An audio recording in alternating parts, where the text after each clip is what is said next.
The air up here on the blue meridian roof was thin and sharp, carrying the metallic tang of the Port Providence River and the synthetic grapefruit smell of the night's signature cocktail. I hated that cocktail. I'd mixed 500 of them. My feet were two separate blocks of pain. My smile was a hardened mask, and the fintech startup bros celebrating their new app were loud, drunk, and cheap. This was my life. 4 nights a week. Mira Caldwell, cashier, bartender, and professional absorber of bad attitudes, all for $11 an hour plus whatever guilt tips I could leverage. Tonight. The guilt was flowing. The launch party was open bar, but the tech crowd still tipped like college kids. I was swapping out a depleted gin bottle when a shadow fell over the cash register. My stomach didn't just drop, it evaporated. "Well, look at this, Mira, Mira, Mira." I didn't have to look up. I knew that voice. It was the soundtrack to every anxiety attack I'd had for the last 2 years. Evan Pike. I finished screwing the pour spout onto the new bottle, my knuckles white. "Evan, I'm working." "You're always working, baby. That's what you do." He laughed, a wet, sloppy sound. He was leaning over the bar, too close, crowding my space. He'd put on weight, a soft puffiness around the jaw, but his eyes were the same sharp, mean, and entitled. A girl with hair the color of a highlighter hung off his arm, looking bored. "Ev, is this her? The one you said—" "This is her," Evan said, cutting her off, his eyes never leaving mine. "Still slinging gin for the children of privilege. I told you she had no ambition." My face burned. The small crowd around the bar service area quieted, sensing the shift from party to spectacle. "Evan, please, I have customers." "I am a customer," he sneered, waving a black credit card. "Or, wait, maybe I should use one of yours. Oh, right, you can't get those anymore." That was it. The public humiliation. His signature move. He'd taken my name, my credit, and my confidence, and now he was back for the scraps. He was involved in something new, something with funds and investors' words he used like weapons, words I knew meant trouble. He was here tonight to show me, and everyone else, how far he'd climbed by stepping on me. "Evan, this isn't the place, I whispered, my voice shaking with a rage I couldn't show. "It's the perfect place," he gestured expansively, knocking a stack of napkins to the floor. "It shows the difference. Right me, up here." He pointed to his tailored, obnoxious blazer. "And you, down there." He pointed at my apron, stained with grapefruit juice. He had me cornered against the ice well. There was nowhere to go. My manager, Tony, was schmoozing by the fire pit, oblivious. I was alone.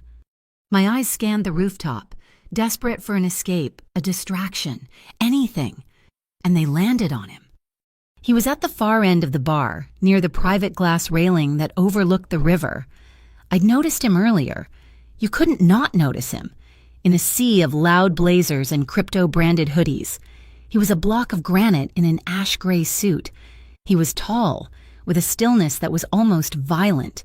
He wasn't at the party, he was just occupying space near it, watching. I'd seen Tony, who usually swaggered like he owned the building, approach this man, bow his head slightly, and back away without a word. I'd seen the security guards our security, the ones paid by the bar studiously avoid his entire quadrant of the roof. He was drinking water, no ice. Evan grabbed my wrist. "Are you even listening to me, Mira? I'm talking to you." The touch was electric and foul. Panic, cold and absolute, flooded my chest. I ripped my arm away. Evan laughed, blocking my exit. I didn't think. I just moved. I pushed past Evan's chest, stumbling on the rubber mat, and launched myself toward the man in the gray suit. He watched me come, his expression unreadable, his eyes as dark and cold as the river below. I reached him. I grabbed the sleeve of his expensive suit. The fabric was heavy, smooth. I could feel the solid muscle beneath it. "Please," I breathed, the word torn from my throat. My entire body was vibrating. He looked down at me, not with pity, not with curiosity, just assessment. Act like you love me," and I begged, the words tumbling out, insane and desperate. "Please, just for a minute." The man looked over my head, at Evan, who was now stalking toward us, his face purple with indignation. He looked back down at me. A long, silent beat passed where the only sound was the thumping house music and the blood roaring in my ears. He tilted his head, a fractional movement. His voice was low, a gravelly rumble that seemed to come from the floorboards. Why should I? I had no answer. I just stared, my hand still clutching his sleeve like a lifeline. Evan arrived. "What the hell, mirror-grabbing strangers now?" "You're pathetic." And then the world shifted. The man in the gray suit moved, not fast, but with absolute certainty. His hand, large, warm, and impossibly heavy, landed on the small of my back, just above my apron strings. It wasn't a comforting gesture. It wasn't gentle. It was a statement, an anchor, a claim. The pressure of that hand on my spine steadied my shaking. He didn't look at Evan. He spoke, his gaze fixed on my face, but his voice cut through the music. "She seems to have made her choice." Evan faltered, his bravado cracking. He saw the hand on my waist. He saw the way the man stood.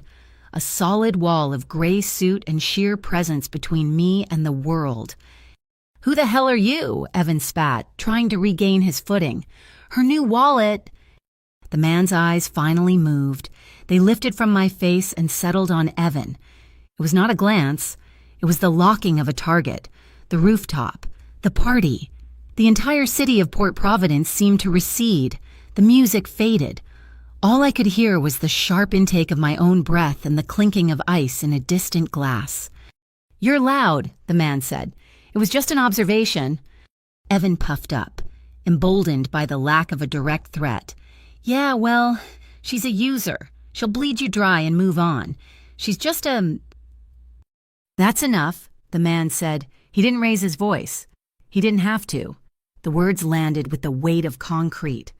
"I'm talking to her," Evan insisted, pointing a shaking finger at me. "No," the man replied, his voice dropping even lower, colder. "You're speaking to my person, and you're done." It wasn't a request, it was a verdict. Rico, the head bouncer, was suddenly there.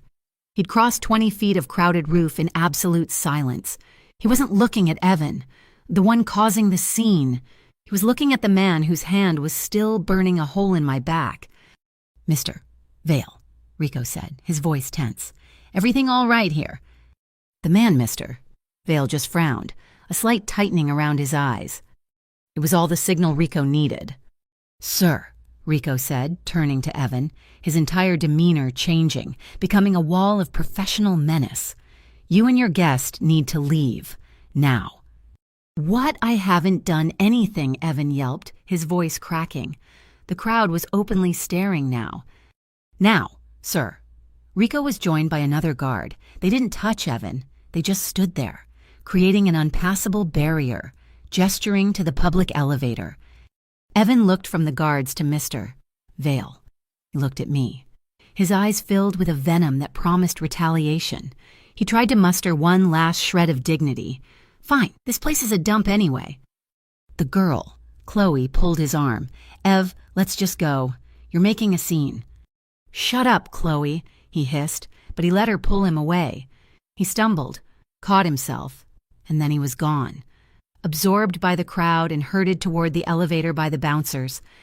The rooftop slowly rebooted, the music swelled, the chatter resumed. But for me, the world was still silent. I was still frozen, my hand on his sleeve, his hand on my back. My legs gave out. He held me up, his grip tightening just enough. "Breathe." I hadn't realized I'd stopped. I sucked in a ragged breath of cold, grapefruit-scented air. I let go of his sleeve, my hand tingling. Thank you," I stammered, stepping back. His hand dropped from my back, and the loss of contact was immediate and sharp. I felt cold again. "He's the one who ruined your credit." "Mr. Vale stated." It wasn't a question. My blood turned to ice. I looked up at him, truly seeing him for the first time. He wasn't handsome in the way Evan thought he was. This was something else. His face was all harsh angles and shadows, his jaw tight, his eyes holding an intelligence that was utterly terrifying. He knew. How could he know? I don't know what you mean. Don't, he said, the single word silencing my lie. He looked at the bar, at the mess Evan had made. He looked at my shaking hands. That was a temporary solution. He'll be back. Men like that always come back. I'll handle it, I said, the lie tasting like ash. No, you won't. You can't. He turned his body fully toward me, blocking me from the rest of the party. It felt like we were in a bubble of cold, quiet air. He's into something with a new fund. They're moving money through channels they don't understand. My channels. My heart stopped. My channels? I don't understand, I whispered. You don't need to. He looked down at me, his eyes seeming to catalog every stain on my apron, every crack in my composure. You asked me to act like I love you. I flinched. I was desperate. I'm sorry. Don't apologize for it. It was smart. It was the only move you had. He paused, reaching into his suit jacket. He didn't pull out a wallet. He just leaned in, close enough that I could smell the iron and cold air on his clothes, close enough that his words were for me alone, though I had a sick feeling Evan, halfway across town, could feel the vibration. If you want to be free of him, he said, his voice a blade in the darkness, I have a way, tonight. He didn't offer a card, and he didn't give me a number. He just held my gaze, in the reflection of a passing waiter's tray. I saw the blue neon sign of the bar reflected in his dark eyes. I saw the river. I saw the drop. I was being offered a trade, a monster I knew for a storm I couldn't even measure. He held my gaze for 3 more seconds. Your shift is over. It's not. I close at 2. It is, he said. He nodded once, over my shoulder. I turned. Tony, my manager, was scurrying over, his face pale and sweaty. Mira, God, are you okay? Listen, take the rest of the night. Go. We'll handle cleanup. I looked from Tony's terrified face back to Mr. Vale, Cassian Vale. He hadn't moved. He was just waiting. He gestured, not to the public elevator Evan had been forced into, but to the private glass one, the one reserved for the penthouse residents. Come in, he said.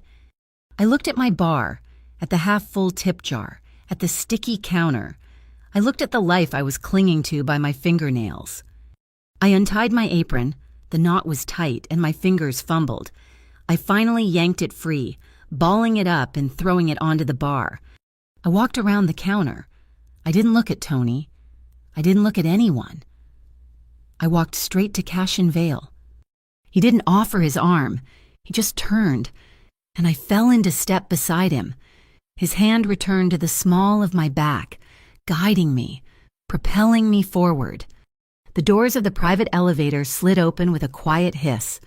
We stepped inside. The doors slid shut, encasing us in smoked glass and brushed steel silence. The car dropped, a smooth, terrifying descent. As the city lights blurred past us, I looked at my reflection in the dark glass. I looked exhausted. I looked terrified. And for the first time in 18 months, I took a full, deep breath.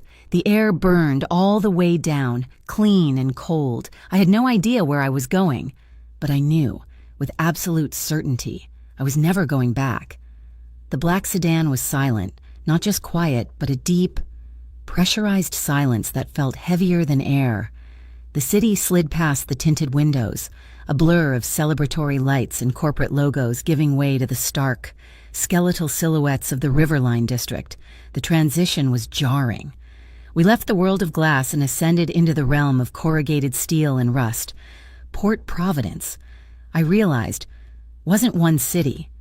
It was 2, stacked on top of each other, and I was descending into the foundation. We turned off the main road, the car's suspension barely registering the cracked asphalt. We were in a maze of shipping containers, stacked high like monoliths to forgotten commerce. The air smelled of salt, diesel, and decay. Here and there, Abandoned warehouses sagged in the darkness, their windows like vacant eyes. This was the city's forgotten gut, a place where things were moved, hidden, and lost. It was a map of sins and secrets, and Cassian Vale drove through it like he owned the atlas. The car slowed to a stop before a massive, windowless warehouse. A chain-link fence topped with razor wire surrounded it. The gate was manned by 2 men. They didn't look like bouncers or thugs. They wore high-visibility vests over dark work clothes, and one held a digital scanner, the kind used to read barcodes on pallets. They looked like perfectly legitimate night shift logistics personnel, except for the way they stood balanced on the balls of their feet and the way their eyes scanned everything. Missing nothing. They weren't guarding cargo. One of them approached the driver's side, saw Cassian, and simply nodded, hitting a button on a remote. The heavy gate slid open with a low groan. We drove inside, the gate closing behind us with a final, definitive clang. The interior of the warehouse was cavernous and dimly lit, filled with neat rows of wooden crates and plastic-wrapped pallets. Forklifts were parked in tidy lines. It all looked mundane, boringly legal. But as we got out of the car, I saw more of the logistics workers. They moved with a quiet efficiency that was unnerving. Their gazes lingered a second too long. Their posture was too perfect. They were soldiers disguised as stevedores. Cassian led me toward a structure built into the far wall of the warehouse. It looked like a standard shipping container, painted a dull, anonymous gray. But the door he opened was thick, insulated steel, and it swung inward without a sound. The inside was another world. The walls were paneled in a dark, rich wood. The lighting was soft, recessed. A minimalist desk stood on one side, its surface clear except for a sleek black laptop. On the other was a low table and 2 leather armchairs. A single, large screen on the wall displayed what looked like a global shipping tracker, lines of light crisscrossing oceans and continents. The air smelled of wood polish and black tea. "Sit," he said, gesturing to one of the armchairs. He didn't move to a bar cart. There was no whiskey or brandy. He went to a small, built-in counter where an electric kettle was already steaming. He moved with a practiced economy, spooning loose-leaf tea into a simple ceramic pot, pouring the hot water, his hands steady and precise. He brought 2 cups to the table and set one in front of me before taking the other chair. The tea was dark, almost black, and smelled of smoke and earth. He let the silence sit for a moment, watching me over the rim of his cup. "I run an organization," he began, his voice calm and even. "The Hollow Crown. We are not what you read about in novels. We don't have godfathers or made men. We are a syndicate that manages things. Logistics, high-stakes private arbitration, and, until recently, a very discreet and very efficient network of digital payment processing." He took a sip of tea. "Your Evan, in his haste to appear successful, has partnered with people who stole one of those payment routes, a digital pipeline. They are using it to launder money from their own unsavory ventures, and they are clumsy. They are drawing attention." He paused. "I want it back, and I want them shut down." He looked at me, his gaze intense. "You are the key. You are his documented victim. You have a legitimate, legal reason to pursue him. We can use that. We can file lawsuits, get injunctions, bury him and his new friends in paperwork until they suffocate. It will be clean, legal, and it will work." He let that hang in the air. "Or we can choose a different path, a faster one." My hands were wrapped around the warm cup, the only source of heat in my body. "What did he do to me?" I said, my voice barely a whisper. "He didn't just ruin my credit. He used my name to open credit cards and then max them out on untraceable gift cards and crypto wallets. When I found out, when I told him I was going to the police, he—" I stopped, the memory making it hard to breathe. I instinctively touched my left wrist. The bruise was long gone, but the ghost of it remained, a faint, phantom ache. He made it clear that would be a bad idea. For my health, He said he'd tell everyone I was in on it, that I was the one who taught him how, that no one would believe the bartender over the rising financial star. Cashin's expression didn't change, but something in his eyes hardened. I know. He reached down beside his chair and lifted a thin file folder, placing it on the table between us. I opened it. The first page was a corporate registration for a shell company called Pike Innovative Solutions. The address was a P.O. box. The director was Evan Pike. The next few pages were printouts from a website. The design was dark, aggressive, the name Cinder Exchange emblazoned at the top. It was an auction site, and the items for sale were lists of names, social security numbers, and credit card details. My name was on one of them, circled in red ink. Evan wasn't just stealing identities, he was selling them. His partners are moving fast, Cassian said. Too fast. They've attracted the attention of people you don't want in your life. He slid another 2 documents from the folder. They were internal memos, watermarked with official seals. One was from something called the FCSD Federal Commerce Security Division. The other was from the MOCD Metropolitan Organized Crime Directorate. Both memos listed Pike Innovative Solutions as a person of interest, and both memos also listed the Hollow Crown as a primary target in their ongoing investigations into unlicensed financial networks. My blood ran cold. I wasn't just caught between Evan and Cassian. I was caught between 2 criminal syndicates and 2 federal agencies. If you stand in the middle, Cassian said, as if reading my thoughts, both sides will try to pull you apart. The feds will see you as leverage against me. Evan's partners will see you as a liability. You will be crushed. He leaned forward slightly. But if you walk with me, I will be the wall between you and all of them. I looked at his face, searching for a lie. For a hint of the same manipulative charm Evan used, there was none. There was no charm at all. He was presenting a business transaction. He was offering a shield, but the shield was forged in a fire I couldn't comprehend. I never believed in saviors or knights in shining armor. Evan had cured me of that fairy tale, but I did believe in logic.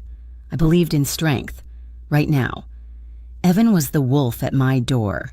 Cashin Vale was the apex predator who owned the entire forest. The choice was brutally simple. To survive the wolf, you align yourself with the dragon. What do you want from me? I asked, my voice steady for the first time. Next week, the Harbor Light Hotel is hosting the annual Summit for Alternative Asset Management. In reality, it is a conference for every major player in the underground financial world. Evan and his partners will be there, looking for new investors to expand their stolen operation. I will also be there. I need you on my arm. You want me to be your girlfriend? The words sounded absurd. I want you to play the part of my girlfriend, he corrected. A crucial distinction. Evan's narrative is that you are a desperate, clingy ex. Our narrative will be that you left him for someone with more power and stability. It will publicly humiliate him and privately enrage his partners, making them reckless. It gives me access and proximity. For 1 week, you will be my companion. You will listen. You will observe. And you will be untouchable. And after the week is over, the Hollow Crown's accountants will wire funds to settle every fraudulent debt opened in your name. Your credit will be cleared. Your slate will be wiped clean. He pushed a business card across the table. It belonged to a lawyer. Furthermore, a retainer will be paid to this firm. They will establish a legal fund for your protection, shielded by 3 layers of corporate privacy. Should anyone, from Evan to the FCSD, ever attempt to legally harass you again, they will be met with a legal firestorm. It was everything. It was freedom, not just from the debt, but from the fear, the constant gnawing fear that Evan would return to finish the job, to ruin what little I had left. Cassian was offering to burn that fear to the ground and salt the earth. All for a 1-week performance. I looked down at the file, at my name for sale on a criminal marketplace. I thought of the rooftop, of Evan's sneering face and the public shame. I looked at Cassian, at his calm, unyielding presence. He was a storm. Yes, but Evan was a cancer. You don't negotiate with cancer. You cut it out with the sharpest knife you can find. I closed the file folder and pushed it back across the table. I'll do it, I said. He nodded once, a short, sharp motion. For a split second, I saw something flicker in his dark eyes. It wasn't triumph, it wasn't desire, it was something closer to the quiet, grim satisfaction of a debt being settled, a flicker of responsibility, not of possession. Good, he said, rising from his chair. Your education begins in the morning. My education began at sunrise. The penthouse at Glass Row was the complete antithesis of the warehouse, a sterile, minimalist expanse of white marble, chrome, and floor-to-ceiling glass that offered a panoramic, godlike view of Port Providence. Last night I was in the city's gut. Today I was in its cerebral cortex. The transition gave me vertigo. This wasn't a home. It was a beautiful, empty fortress, and for the next week, it was my training ground.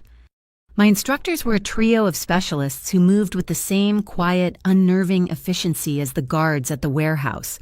First was Anya, a woman with a severe black bob and eyes that dissected my posture, my worn-out jeans, and my nervous habit of twisting a strand of my hair. She was the syndicate stylist, but her real job was to weaponize my appearance. Your power is in your silence, she told me, her voice as crisp as starched linen. We were in a vast walk-in closet filled with clothes I could never afford. She wasn't teaching me fashion, she was teaching me armor. Small talk is a weakness. It fills space. You must learn to be comfortable with space. It makes people lean in. It makes them offer information just to break the tension.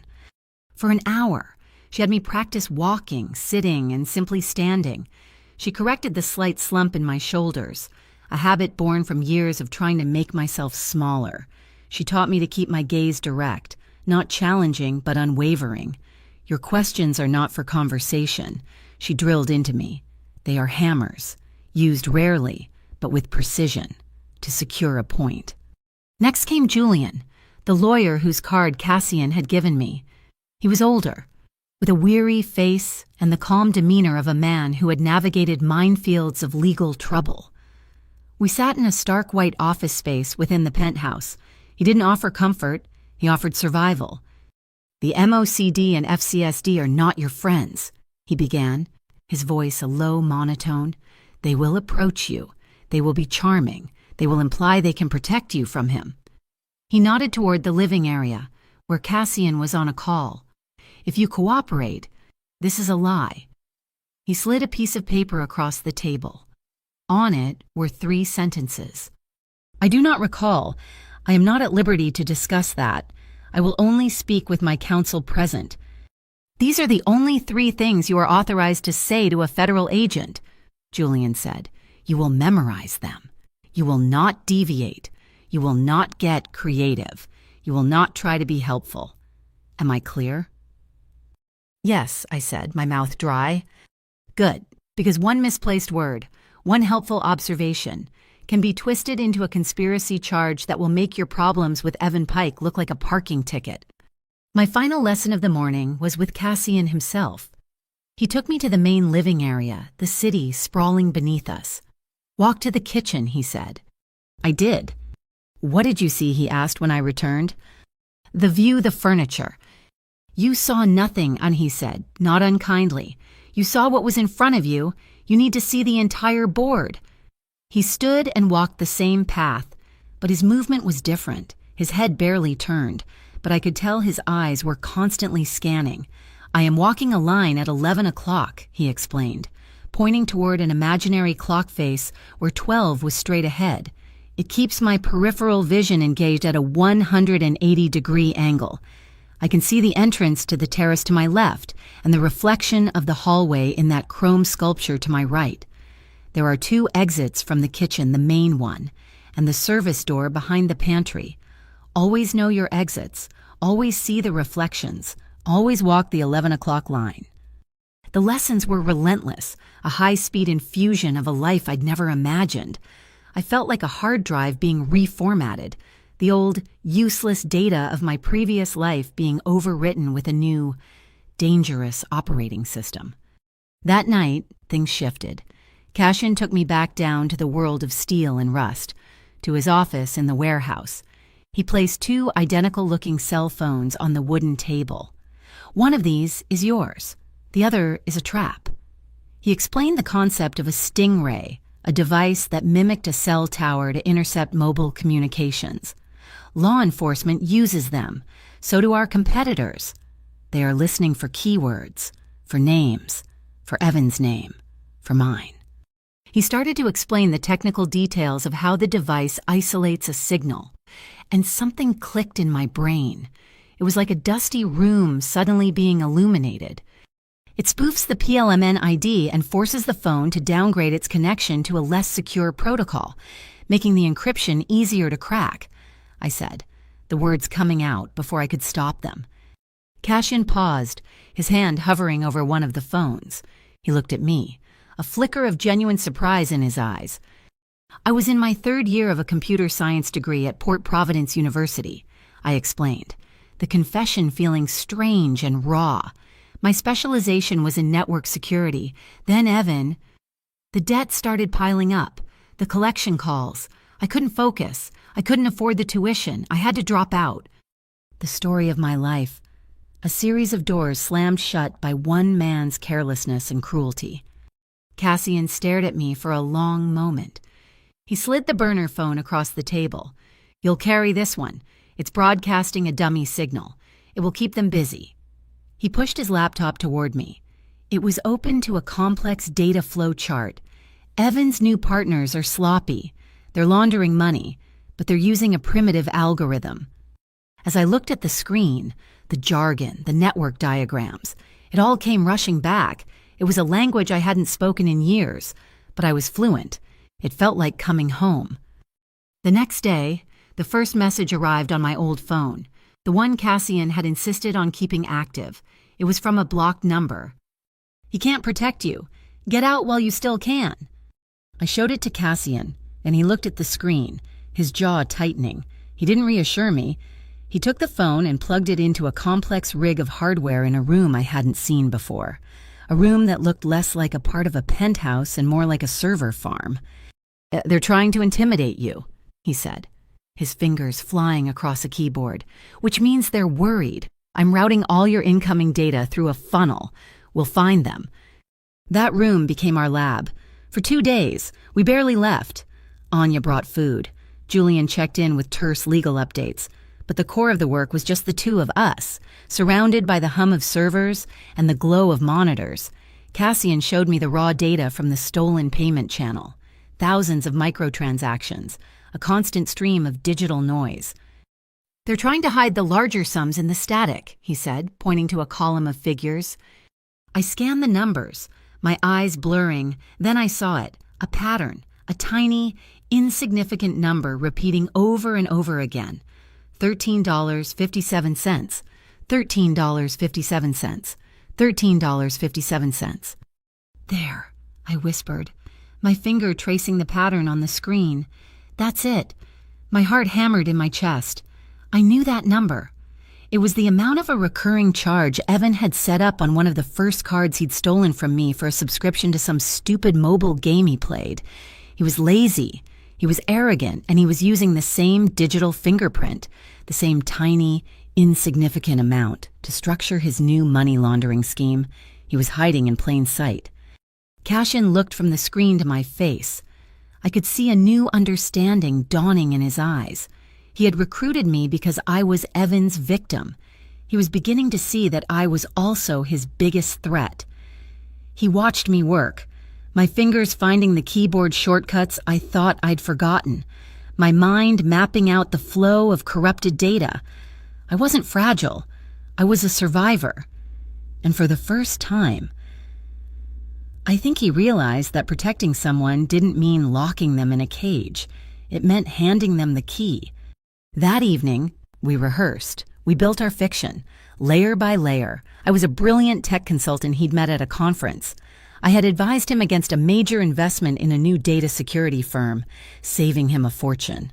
The story was detailed, plausible, and filled with enough technical jargon to be convincing. It explained our connection and gave me a reason to be at his side that was based on intellect, not just attraction. The final piece of the puzzle arrived with Anya. It was a dress bag. "For the summit," she said, her expression unreadable. I unzipped it. The dress was the color of a midnight sky, a deep, starless blue. The fabric was a heavy silk that felt cool against my skin. When I put it on, it fit as if it had been made for me. It was simple, elegant, and radiated a quiet power I'd never felt before. I walked out of the bedroom. Cassian was standing by the window, looking out at the city.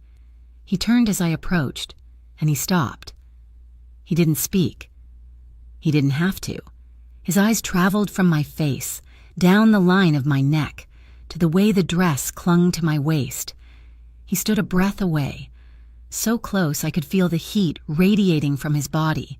He didn't touch me, but his gaze was a physical thing, a second skin that was more intimate than any touch I'd ever known. He held up a small, silver object. It was a hair clip, exquisitely crafted in the shape of a feather. "For you," he said, his voice low. I reached for it, and he closed his hand around mine for a moment. His skin was warm, his grip firm. "It's more than a clip," he said, releasing my hand. "There's a vibration sensor inside. It records audio, but it only activates—" He met my eyes, his gaze deadly serious. "When you nod your head twice, deliberately." He was handing me the hammer. I took the silver clip. It felt cool and heavy in my palm, the weight of the deal we'd made, the weight of the trust he was placing in me, the weight of the life I was about to step into. The training was over. The game was about to begin. The Harbor Light Hotel was not a building. It was a cathedral of wealth. And tonight, it was full of apostles preaching the gospel of alternative assets. The grand ballroom was lit by a constellation of crystal chandeliers that refracted the light, making the entire room glitter with a cold, sharp brilliance. These were not the loud, desperate tech bros from the Blue Meridian. This was a different species. They were older, quieter, dressed in bespoke suits and understated jewelry that cost more than my college tuition. They spoke in coded phrases, market-agnostic yields, diversified risk portfolios, off-grid compliance, which I now understood was just a very polite way of discussing how to hide and grow illicit money. My silver feather clip was nestled securely in my hair. My dress moved like liquid midnight around my legs. Anya's training kicked in shoulders back. Gaze steady, chin level. I was not Mira the bartender. I was, according to the narrative, the mind that had saved Cassian Vale from a bad 8-figure investment. I was an asset. Cassian's hand rested lightly on the small of my back, the same proprietary gesture from the rooftop bar, but this time it felt different. It wasn't a rescue, it was an anchor. We didn't just walk into the ballroom, we entered. As we moved through the crowd, it was like being the bow of an icebreaker. People didn't just step aside, they seemed to recede.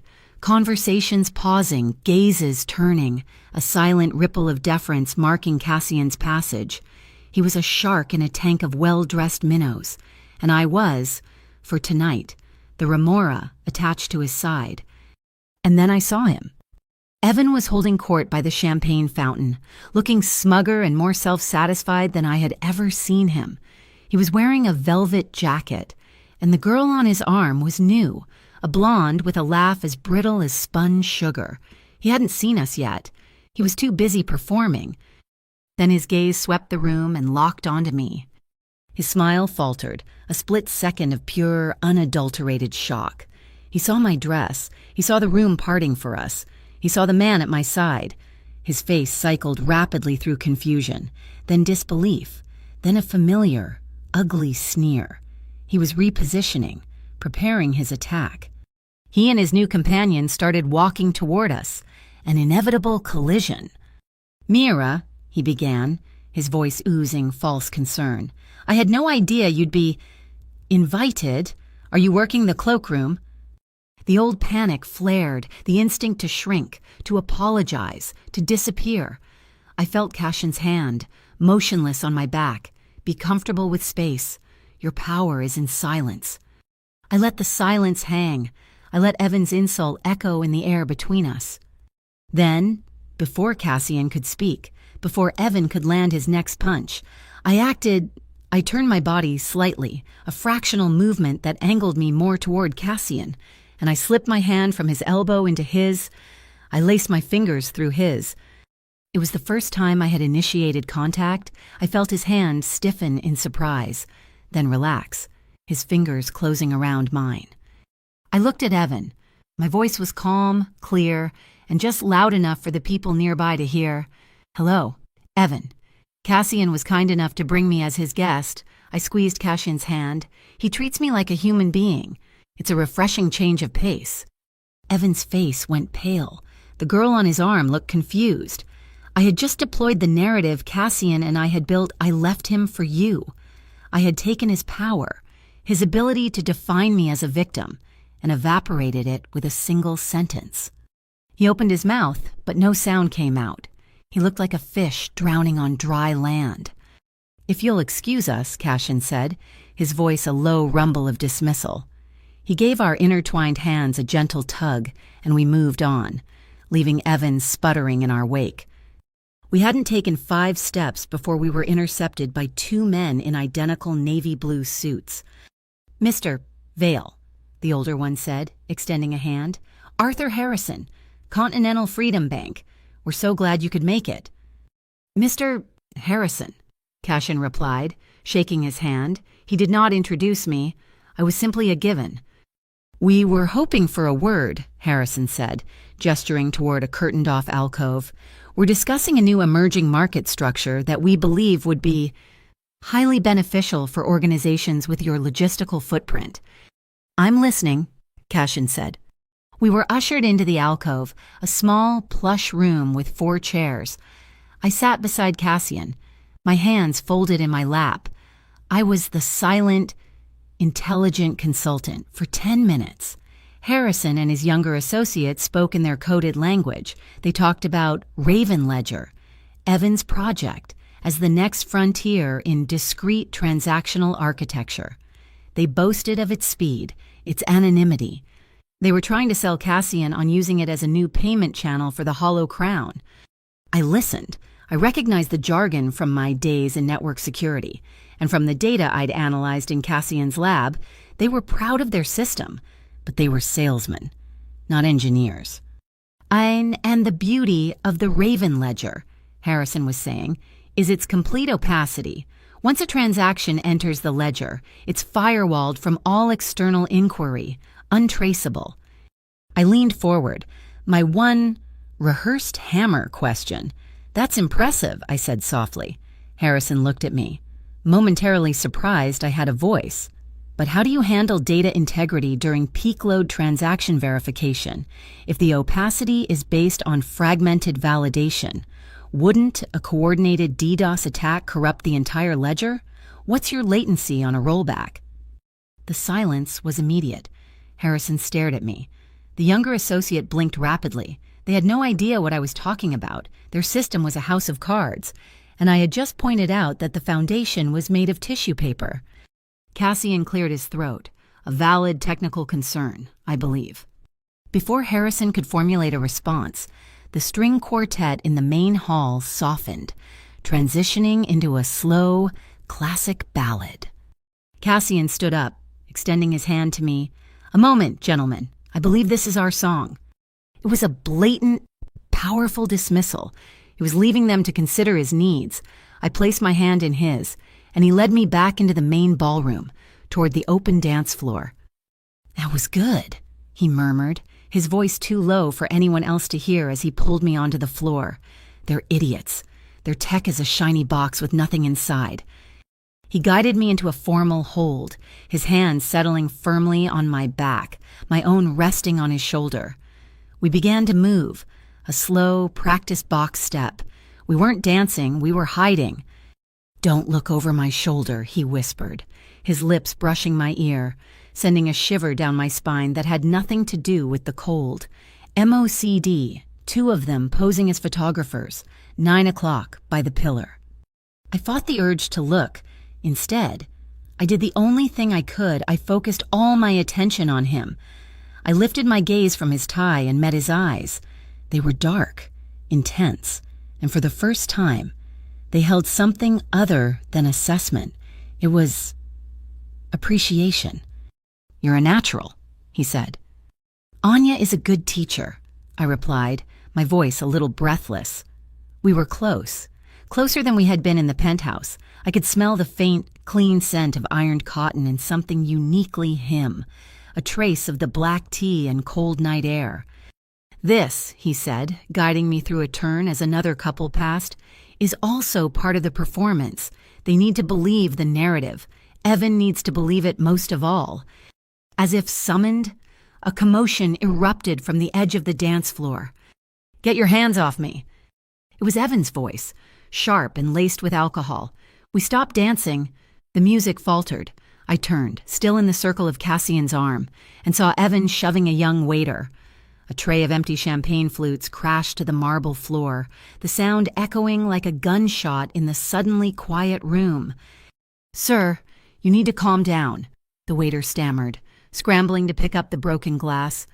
"He bumped into me," Evan shouted, his face mottled red. He was looking right at us. He couldn't stand at me in this dress, me in Cassian's arms, me looking unbothered. He was imploding. Security started to move in. Cassian merely inclined his head toward the scene. "Apologies for the accidental disturbance," he said to the couple nearest us, his voice the epitome of calm. He dismissed Evan's entire breakdown as if it were nothing more than a spilled drink. And in that moment, as all eyes turned to Evan's pathetic, drunken rage, I knew this was it. This was the opening. I turned back to Cassian, who was now ostensibly speaking with Mr. Harrison again, the banker having scurried out to salvage the conversation. I gave 2 sharp, deliberate nods. Click. The silver feather in my hair was listening. I touched Harrison's arm, my expression one of innocent, academic curiosity. "Mr. Harrison, I was so fascinated by what you were saying. That Raven Ledger platform. It sounds so revolutionary." I glanced toward Evan, who was now being forcibly quieted by hotel security. I know Evan has been pouring his heart and soul into it. Is it true it can already handle multi-million-dollar transfers without oversight? Evan, hearing his project's name, shook off the security guard. "It's the future," he slurred, trying to regain his dignity. "It's fully decentralized, faster than Swift, safer than crypto." Harrison, seeing a chance to recover from my technical question and impress Cassian, jumped in. "Your consultant is sharp, Mr. Vale. But the true genius is in the settlement protocol. We're already moving 8 figures a week for our private clients. It's completely frictionless."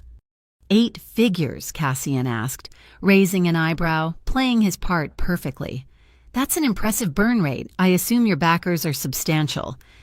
"Not just backers, partners," Evan bragged, puffing his chest out. "Continental is our gateway. We're clearing transactions for partners in emerging markets. They get clean assets. We get a fee." He just confessed to money laundering in front of a dozen witnesses. "Got you." As if on cue, 2 men in dark suits, real ones, not party guests, approached our group. They were flanked by 2 others in windbreakers marked FCSD. "Mr. Pike, Mr. Harrison, the lead agent said, his voice polite but firm. "We're from the Metropolitan Organized Crime Directorate. We have a few questions regarding some compliance irregularities with the Continental Freedom Bank." A camera flash popped. The FCSD agent, a woman, held up a microphone. "Mr. Pike, the Federal Commerce Security Division is investigating Pike Innovative Solutions. Can you comment on the allegations of unauthorized data brokering?" Evan's face turned the color of ash. Harrison began to sweat. Cassian stepped back, pulling me with him, melting into the crowd. He put his hand on my back, and we simply walked away. We were no longer part of the scene. We were just guests, moving toward the exit, while Evan's life imploded in the center of the room. I watched as they led him away, not in handcuffs, not yet, but in a tight, inescapable escort of federal agents. He looked terrified, He looked small. I felt a surge of triumph, cold and sharp. But as we exited the grand ballroom and stepped into the cool, quiet lobby, the triumph faded. Cassian was right. Men like Evan were snakes. They shed their skin and kept moving. This wasn't the end. This was just the end of the beginning. We didn't take a car. A sleek, black water taxi was waiting for us at the hotel's private dock. We stepped on, and the boat pulled away. The thrum of its engine, the only sound. The cold night wind of the river hit me, sharp and clean, cutting through the champagne and perfume. It whipped my hair across my face, and I shivered, the adrenaline beginning to ebb, leaving an Arctic chill behind. Cassian stood beside me at the railing, watching the city lights blur past. He said nothing. He simply shrugged off his heavy suit jacket, the ash-gray armor, and draped it over my shoulders. It was impossibly warm. It smelled of him, that scent of tea and iron and cold, clean air. It wasn't a gesture of romance. It was a gesture of provision. It was practical. It was a shield against the cold, and it was, in its simple, silent way, the most profoundly caring thing anyone had ever done for me. I pulled the jacket tighter, my heart hammering in my chest for a whole new, terrifying reason. The warmth of Cassian's jacket was a ghost on my skin long after we returned to the silent, sterile fortress of Glass Row. The adrenaline of the harbor light had curdled into a tense, vibrating energy. There was no celebration. Victory was not an event, it was a process, and we had only just finished the opening move. In the server room, the air humming and cool, we uploaded the audio from the Silver Feather. The recording was surprisingly clean. I filtered out the background noise of the party, the music, the chatter, the clink of glasses, until all that remained was the conversation between Evan, Harrison, and the MOCD agents, and something else. In the moments before Harrison spoke, I isolated a faint, almost imperceptible background sound on his end, a low electronic hum and the distant tinny chime of a bell. "He wasn't using his own phone," I said, running a diagnostic on the audio frequency. "It was a VoIP call, routed through a secure server. The sound profile is commercial grade, not personal." Cassian stood behind me, a silent, imposing shadow. "Find it." It took 3 hours. I cross-referenced the unique electronic frequency of the server's hum with public power grid schematics for Port Providence. Looking for an anomalous energy draw in a non-commercial district, the bell was the final key. I ran it through an audio library until I got a match, a pre-Reformation bronze bell, one of only 3 in the state. 2 were in active churches. One was in the belfry of the derelict St. Jude's Cathedral in the Iron Parish, a decaying industrial wasteland the city had all but abandoned. The church had been deconsecrated for 20 years, but it was drawing enough power to run a small data center. "Paradigm node," Cassian said, reading the name I'd typed on the screen. It was the name Harrison had mentioned in a hushed tone when he thought no one was listening. "That's their hub." "There's more," I said, my fingers flying across the keyboard, pulling up the raw transaction data we'd captured. I initiated a new search, not for large sums, but for the opposite. I filtered for all transactions under $20 originating from the Paradigm Node's IP block. The screen filled with numbers, a waterfall of meaningless micro-payments. And there it was, my ghost, my personal tell, a repeating line item for $13.57, thousands of them. "It's him," I whispered, a cold fury rising in me. "This whole network, it's built on the same exploit he used on me. It's his signature, written 1,000,000 times over." Evan hadn't just joined this operation. He had designed its core engine of theft. His fingerprints were on every single fraudulent dollar. "I'll send a team," Cassian said, his voice hard as flint. He was already reaching for his secure phone. "We'll scrub the server and the priest running it. We'll cut the head off the snake." "No," I said, turning in my chair to face him. The word was out before I could stop it.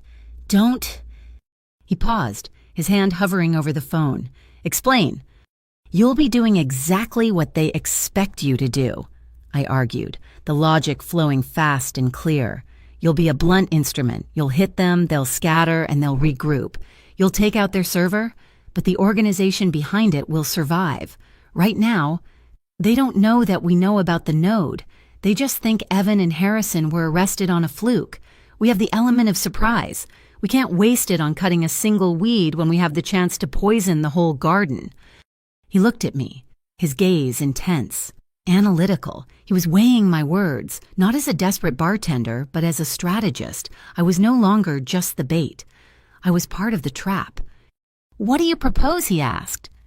"We give them something they want more than their server." I said, "We leak a rumor. We create a fiction about a digital treasury, a consolidated cold storage wallet where the hollow crown is moving its liquid assets before the feds can seize them. We'll make it believable.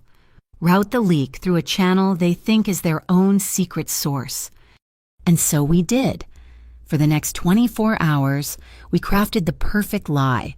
We created a digital wallet with a convincing transaction history, filled it with a small amount of traceable crypto, and then, through a compromised accountant in a rival's network, we let it be known that this wallet was being physically moved to a secure container at Pier 9, container AZ-314. The bait was in the water.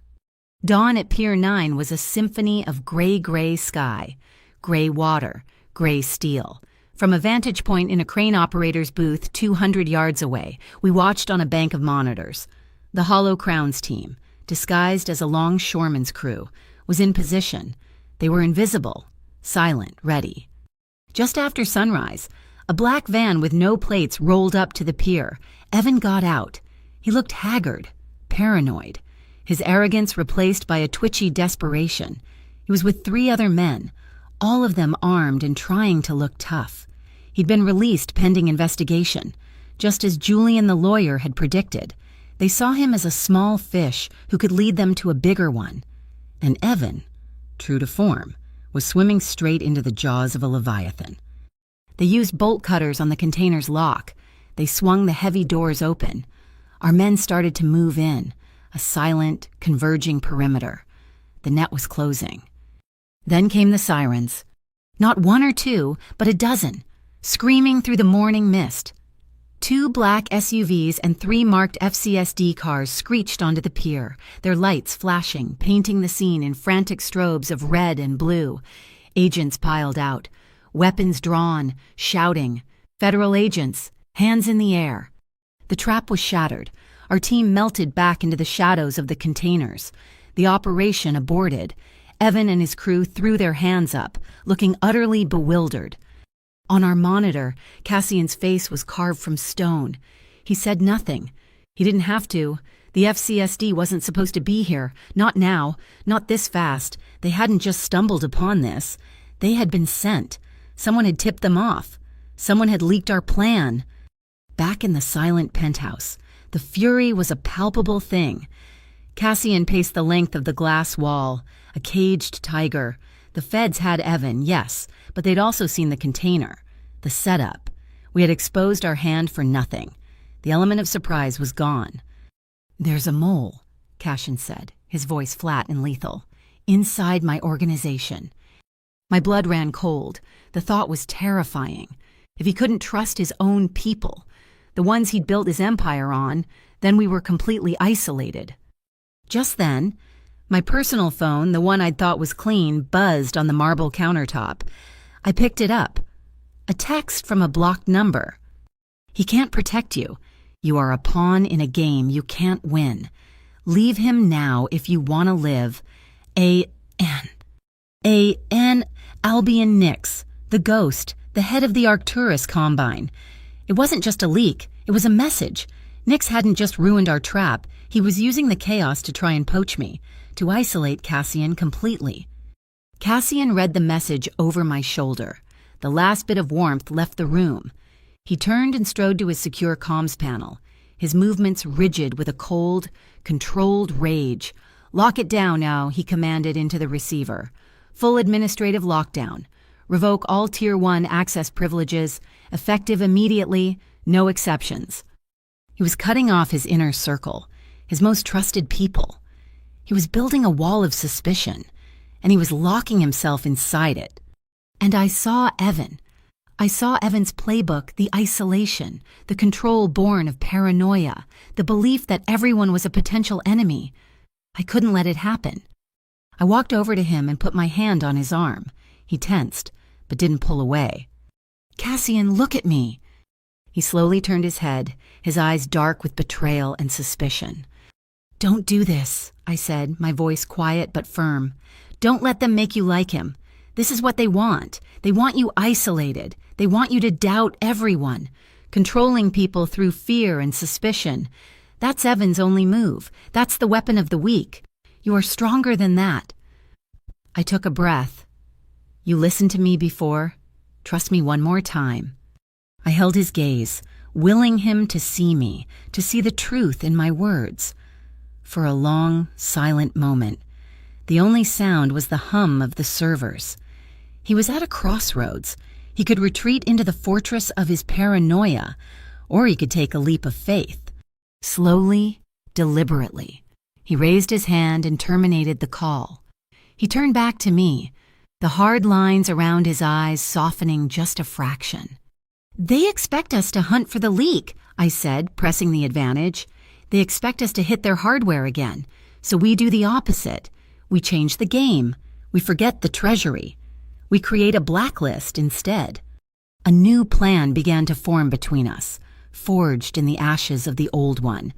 It wasn't about physical assets or hardware anymore. It was about information. We would create a new file, a digital bomb. It would contain every piece of dirt. We had the full transaction logs from the Raven ledger, the names of Continental's illicit clients, a detailed map of the Arcturus Combine's money laundering network. It would be an extinction-level event for their reputations. "We can't just release it," Cassian said, his mind already working, seeing the angles. "It would expose us as well." "We don't release it," I countered. "We use it as a threat. We make them believe we're about to... We force them to the table." That night, we built our weapon. When it was done, the encrypted file sat on a single, isolated server. Cassian then copied a small file onto a tiny, featureless silver drive, no bigger than my thumbnail. He held it out to me. "This is the decryption key," he said, his voice low and serious. "The blacklist is useless noise without it. The only copy..." He closed my hand around the cool metal. "If they betray our next move, versus you won't," he said, his eyes locking with mine. "If I am compromised, you send this key to every name on Julian's media list. You press the button." I stared at the drive in my palm. The woman who had begged a stranger on a rooftop to save her from a pathetic bully was now holding the power to burn down 2 criminal empires.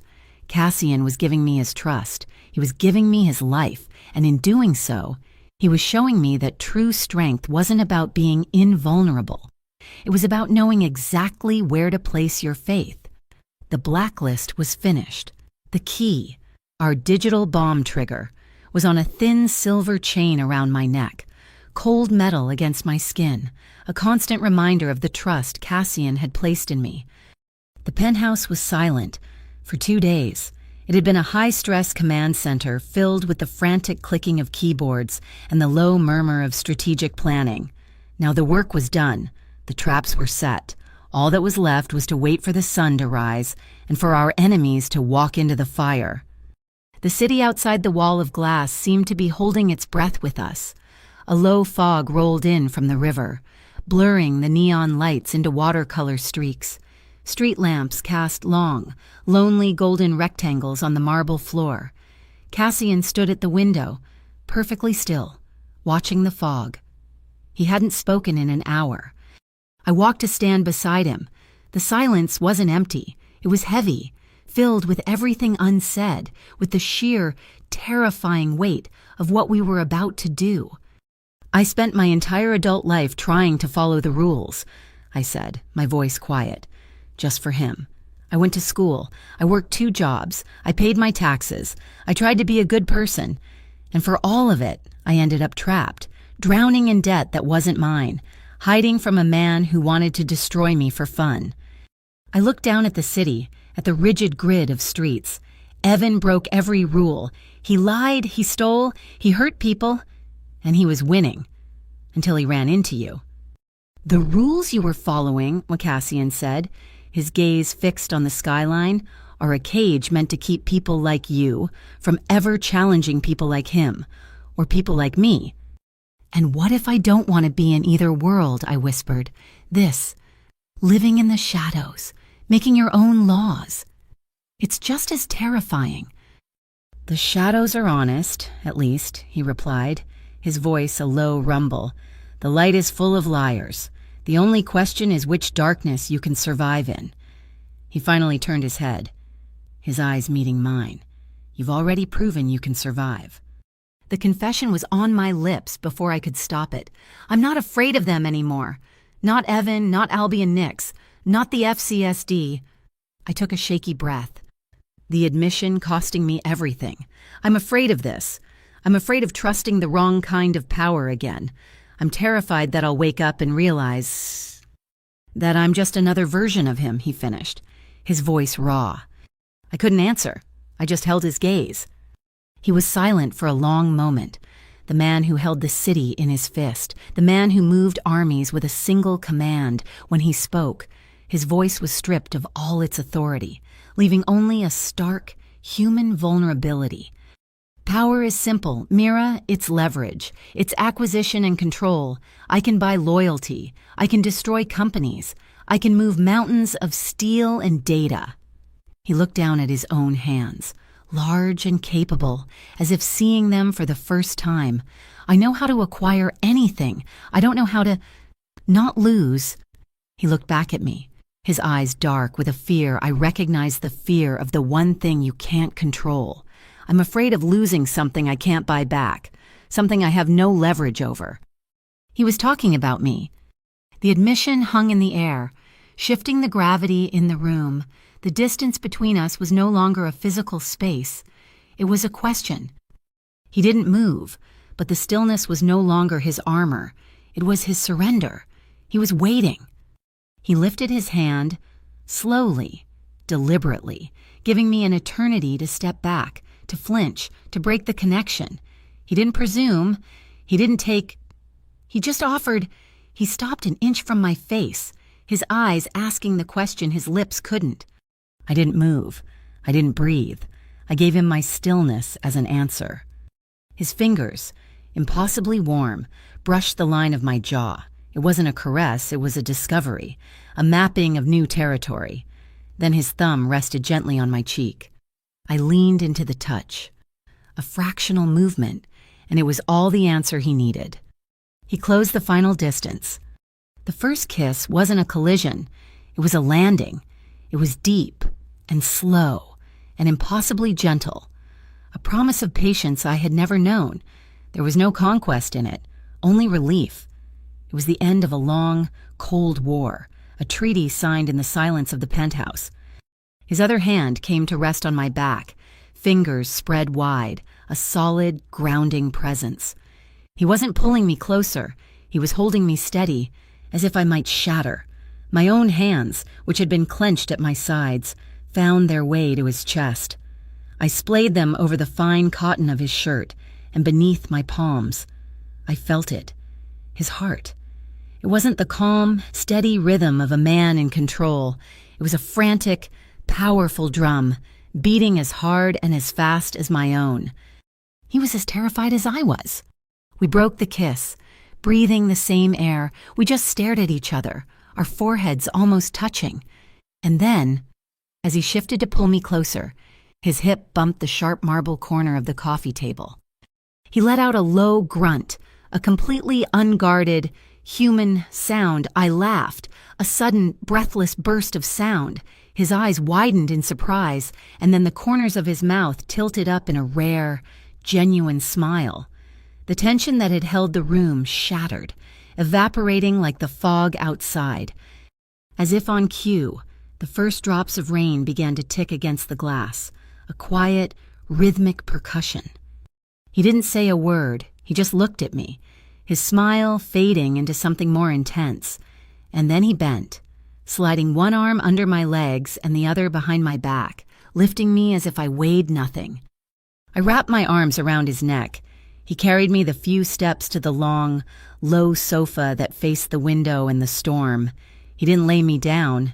He sat, cradling me in his lap, so we were facing each other, a tangle of limbs and shared breath. He rested his forehead against mine. I could feel the stubble on his jaw, smell the clean, sharp scent of his skin. "Mira," he whispered, his voice rough. "We don't have to do anything. We can just stay right here." It was the ultimate permission, the final, healing antidote to Evan. He was giving me all the power, and I used it. I looked him in the eyes, my heart so full I thought it might burst, and I kissed him. I started it. I pulled his face to mine, and this time, the kiss was not gentle. It was a choice. It was my choice. It was a claim. I was leading, and he was, for the first time in his life, letting himself be led. The logic of trust took over. His hands went to the zipper of my dress. He paused, his fingers tracing the metal tab. A question. I nodded, my eyes never leaving his. The sound of the zipper sliding down my back was deafening in the quiet room. The cool air of the penthouse hit my shoulders, and I shivered.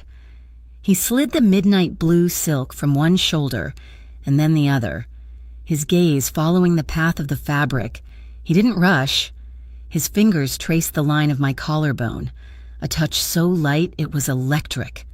I fumbled with the buttons on his shirt, my fingers clumsy. He caught my hand, held it still for a second, and then brought it to his lips, kissing my palm before releasing me.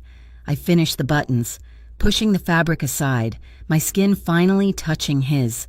He was warm, so incredibly warm, a furnace against the cold night. He moved to slide the dress down my arms. I hesitated. A lifetime of insecurity, of feeling exposed, a sudden, sharp memory of being vulnerable. He stopped. Instantly. His hands froze. He didn't ask what was wrong. He didn't pressure me. He just waited. He held my gaze, his own full of a fierce, patient understanding. I took a deep breath, and I did it myself. I pushed the silk dress down, letting it pool at my waist. I met his eyes, and I nodded. Proceed. It was a dialogue spoken in a language of nerve endings and shared breath, his hands on my back, tracing my spine, sending shivers that had nothing to do with the cold, my hands in his hair, pulling him closer. Every time a flicker of doubt crossed my mind, he sensed it and paused. Every time I was ready for more, I leaned into him, and he met me there. We moved at my pace, a rhythm dictated by my safety, my trust. The rain was lashing against the glass now, a torrential downpour that drowned out the city. It was just us, an island in the sky, wrapped in a storm of our own making.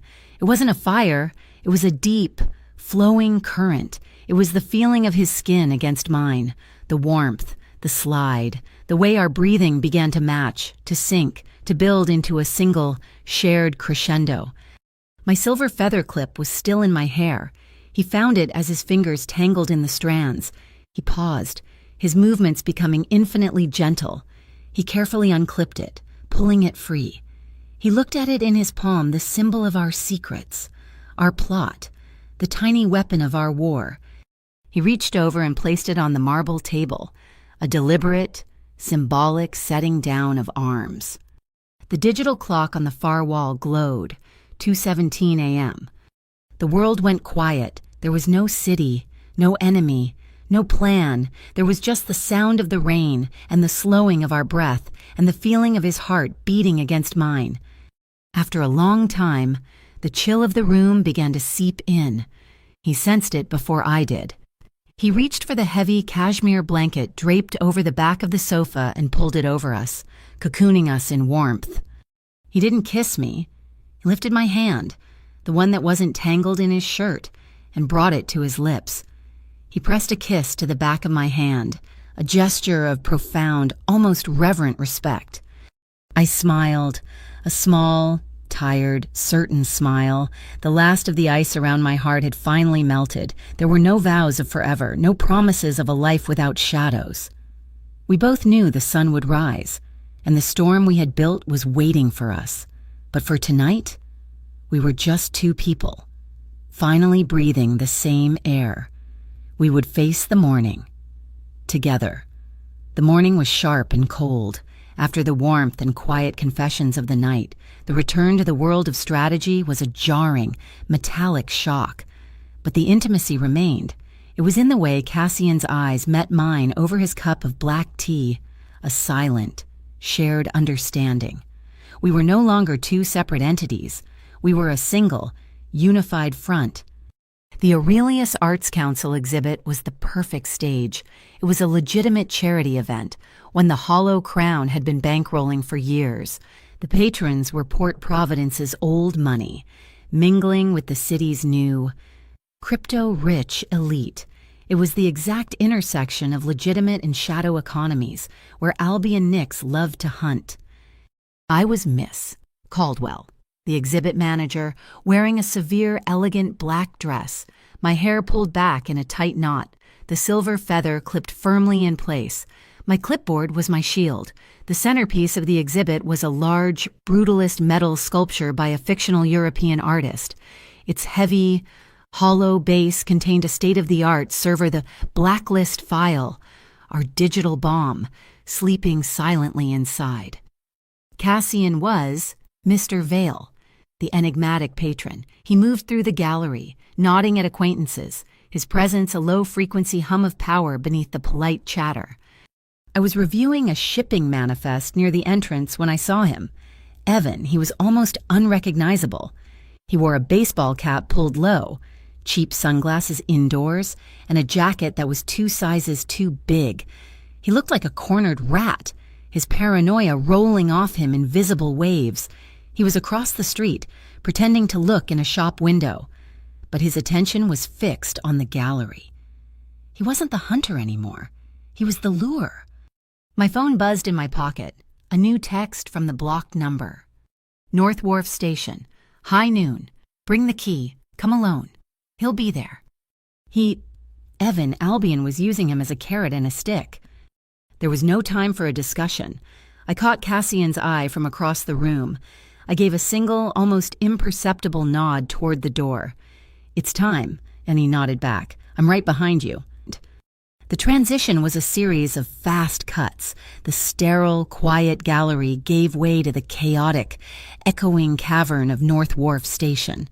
The lunch hour crowd was a river of humanity, a churning, anonymous sea. I had changed in the car. I was just another face in the crowd now, wearing jeans, a dark hoodie, and a baseball cap of my own. In my hand, I clutch-gripped a small, padded courier envelope. Inside, nestled in foam, was the small silver drive Cassian had given me, the real one, the one that could burn down his entire world.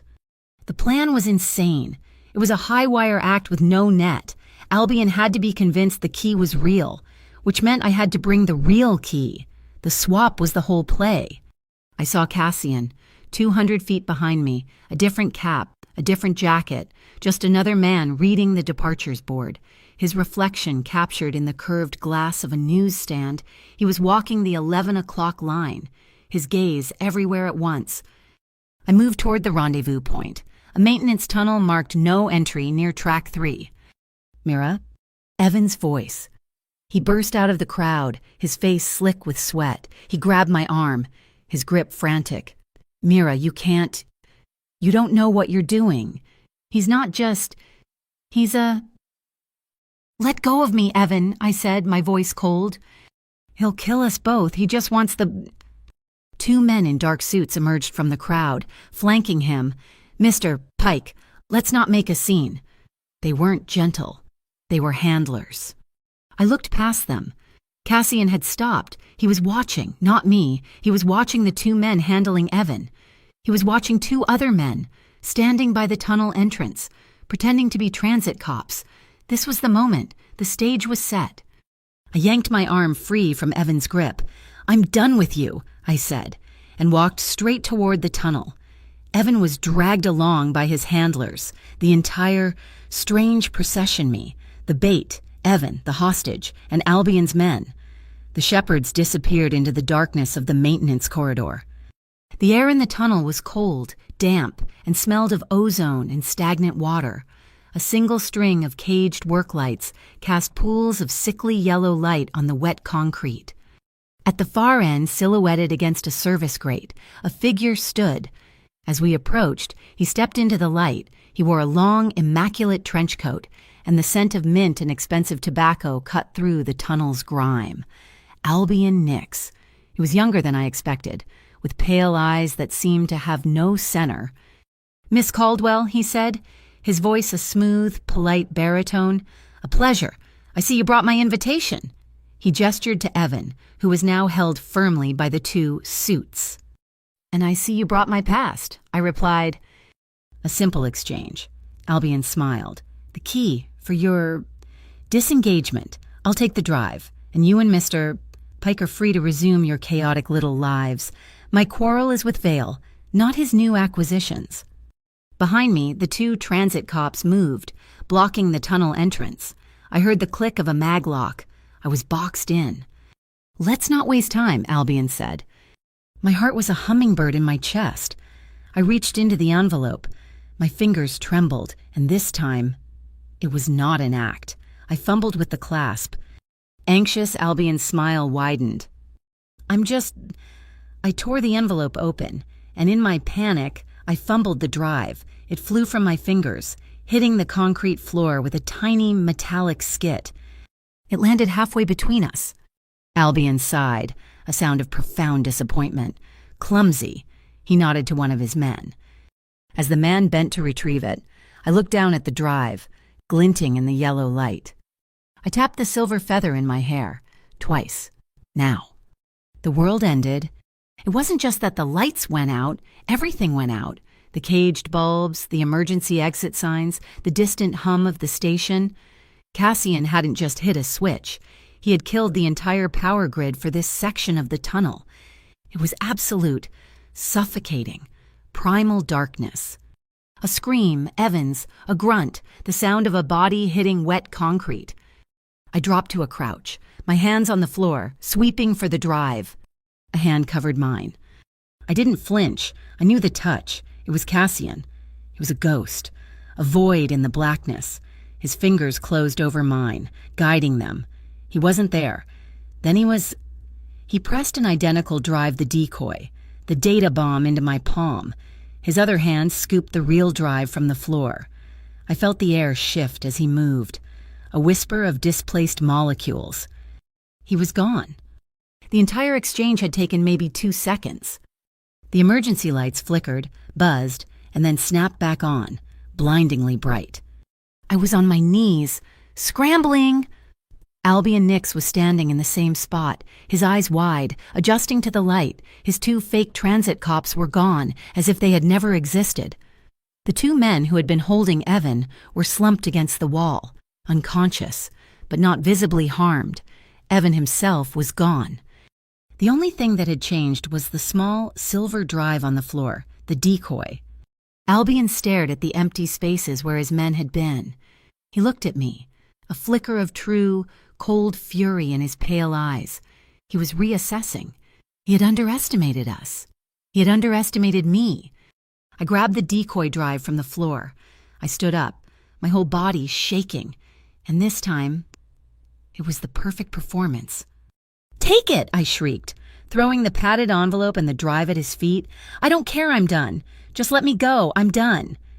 I turned and ran, sprinting back toward the station entrance, which was no longer blocked. I didn't look back. I burst out into the main concourse, into the river of people, and disappeared. In the tunnel, I knew what was happening. Albion Nix would stand there for a moment, processing. He would see his men down, his prize on the floor. He would retrieve the envelope. He would see the drive, and he would think, in his arrogance, that I had panicked and run, that my rescuer had grabbed Evan and left the key behind in the confusion. He would think he had won. He would take that drive back to his secure server at the Paradigm node. He would plug it in. And the second his system authenticated the drive, the data bomb would activate. It wouldn't explode. It would broadcast. It would send the entire unencrypted blacklist to a server I had set up a server that would, in turn, instantly forward the data to the real FCSD, the real MOCD, and every major investigative journalist on Julian's carefully curated list. He thought he had the key. He was holding the trigger. And we were already gone. The explosion was not a sound, it was a contagion of light. 3 hours after I walked out of North Wharf Station, the first news alert lit up my phone, then another, and another, on the wall of monitors in the Glass Row penthouse. A digital tidal wave began to crest. Every major news outlet, every financial blog, every tech security forum, they all broke the story at once. The blacklist was live. The data bomb had worked with surgical precision. The narrative was exactly as we had designed it. The Continental Freedom Bank was exposed as a front for the Arcturus Combine's vast money laundering operation, but the star of the show, the villain of the hour, was Evan Pike. His name, his face, his smirking corporate headshot were everywhere. He was the mastermind, the architect of the Raven Ledger scheme, the technical wizard who had built the engine for their crimes. The media fed a perfect, cohesive story, devoured it. Evan had always craved the spotlight. Now he was burning in it. I felt a cold, clean satisfaction. It wasn't just victory, it was justice, delivered not by a court, but by an algorithm. Then, the second wave hit. An official press release from the FCSD headquarters in Washington, D.C. It was terse, professional, and terrifying. They announced a full-scale investigation into the data leak and would be compelling testimony from all involved parties. They named the Arcturus Combine, they named the Continental Freedom Bank, and then they named the Hollow Crown. The hammer was falling, and it was not discriminating. Cassian stood before the monitors, watching his own company name flash in red beside the others. We had won the battle, but in doing so, we had dragged his entire empire into a war on two fronts. The law was coming for him, just as it was for Albion Nix. Julian, the lawyer, appeared, his face grim. "Go dark," he advised Cassian. "Lock everything down, say nothing, let me handle the subpoenas.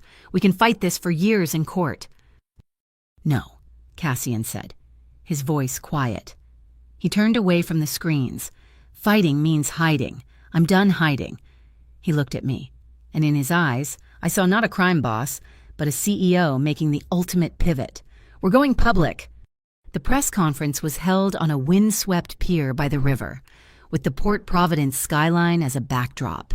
It was Cassian's territory, a deliberate choice. He wore a simple dark suit, no tie. He looked less like a syndicate boss and more like a captain of industry weathering a storm. Julian stood to his right, looking funereal, and I stood to his left.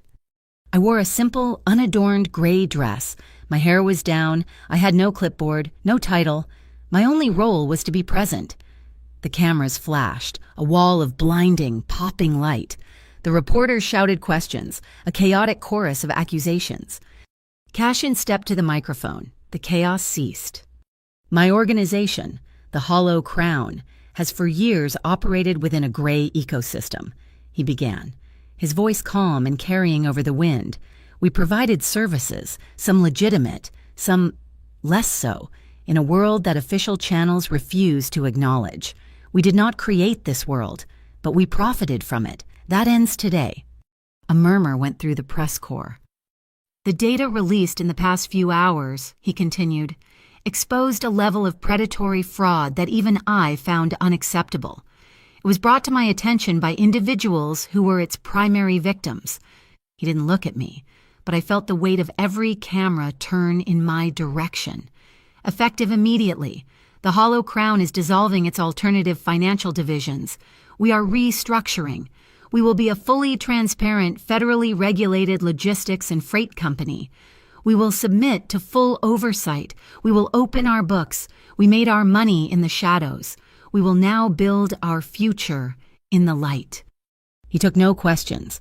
He just turned, put a steadying hand on my back, and led me through the stunned silence back to the car.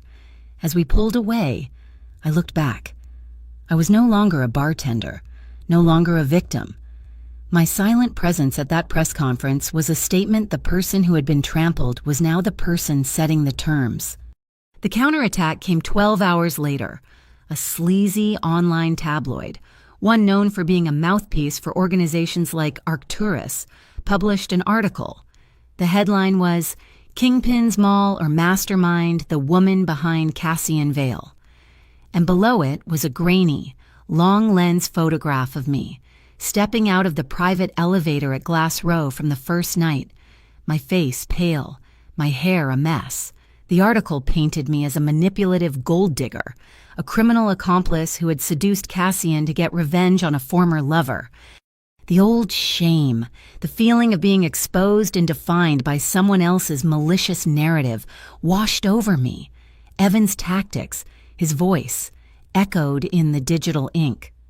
I was staring at the screen, my hands shaking, when Cassian's face appeared on every major news channel. He hadn't called another press conference. He had released a single prepared statement, read by a network anchor. "The woman you are attempting to smear, Mira Caldwell, is not my accomplice. She is my conscience. She came to me a victim of financial and emotional abuse by the very man her information helped to expose. Her expertise was instrumental in uncovering this network, and at every turn, when my organization was prepared to use methods of darkness and violence, she was the one who argued for a better way. She is the architect of our new, legitimate future. If you want to know why the Hollow Crown is changing, do not look at me. Look at her. She is the one who stopped us from going too far." The narrative didn't just shift, it shattered. The story was no longer about a crime boss and his mall. It was about a whistleblower and a powerful man she had redeemed. He had taken their weapon, my past, and reforged it into a shield. The next day, we met with the FCSD, not in an interrogation room, but in a sterile, beige conference room in a federal building. The lead agent was a woman named Chen, sharp, professional, and unreadable. "Mr. Vale," she began, "you've created a unique situation. You've publicly confessed to running a criminal enterprise, and you've simultaneously decapitated our largest active money laundering investigation. You've handed us the Arcturus Combine on a silver platter. I am offering a new deal." Cassian stated. "Here's our counteroffer," Chen said, sliding a folder across the table. "A plea agreement. The Hollow Crown provides the FCSD with its complete unredacted payment network data. You will become cooperating witnesses in the federal case against Albion Nix and what remains of his organization. In exchange, the USS Attorney's Office will grant you and your core management limited immunity for past financial crimes. Your new company, True Crest Freight, will operate under strict federal supervision for a period of 3 years." It was an exit, not a clean one, but a viable one, a path out of the darkness. Cassian read the document. He didn't look at Julian. He didn't look at Agent Chen. He pushed the folder across the table to me. "Do we sign?" he asked. The entire room, the lawyer, the federal agent, the most powerful man I had ever met, waited for my answer. The weight of his world, of my future, was in that single question. I thought of the names on the Cinder exchange, the faceless victims of Evan's $13.57 scheme. I pushed the folder back to Agent Chen. "We sign," I said, "with 2 conditions." Chen raised an eyebrow. "First, a significant portion of the assets seized from Arcturus and Continental will be diverted into a victims' restitution fund. The second Tide Fund, we'll call it. It will be independently administered and will prioritize clearing the fraudulent debts of individuals targeted by these microtransaction schemes." I took a breath. "Second, any female witnesses who come forward in the case against Arcturus will be granted full, federally protected anonymity and relocation services, so they cannot be intimidated or retaliated against, no exceptions. Chen stared at me for a long moment, then a slow smile spread across her face. I think those terms are more than acceptable. Cashin looked at me, and a small, proud smile touched his lips. The opinion of Chief Counsel is noted, he murmured. We were leaving the federal building, the deal agreed upon, the future looking almost bright. When Julian's phone buzzed, his face went white. He showed the screen to Cassian. It was a link to a hidden message board. A video had been uploaded. The video was shaky, filmed from a distance. It showed the Sea Strand cable car, the glass tourist pods that glided over the river at sunset. Then the camera zoomed in on one of the cars. Inside, a family, a mother, a father, 2 small children were laughing, pointing at the view. A new voice, distorted and synthesized but dripping with cold rage, spoke, Albion Nix. Vale, you took my kingdom. You took my name. Now I will take something from you. The last act of this play will be held where the whole city can watch. The Sea Strand, sunset tomorrow. You and the girl, come alone, or I will cut the cable and let this little family take the fall for you. The choice is yours. The video ended. My phone rang. It was Agent Chen. We saw it. Do not engage. Vale, I repeat, do not engage. We'll shut down the line. We'll handle this. Cashin looked out the window at the city, at the distant, delicate thread of the Sea Strand cable. He won't be on the cable car they shut down, he said, his voice grim. He'll be on another one, or he'll have a man at the pylon with a cutting torch. If we don't show, he'll make an example out of someone. He'll burn the whole theater down just to get at us.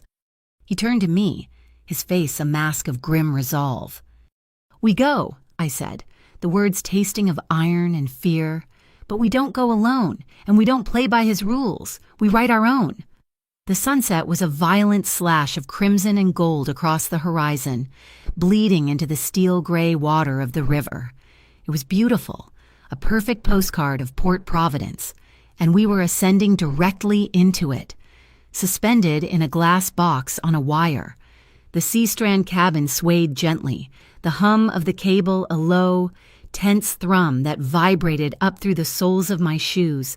It felt like riding in a cage being winched toward heaven or hell. They were already there, waiting.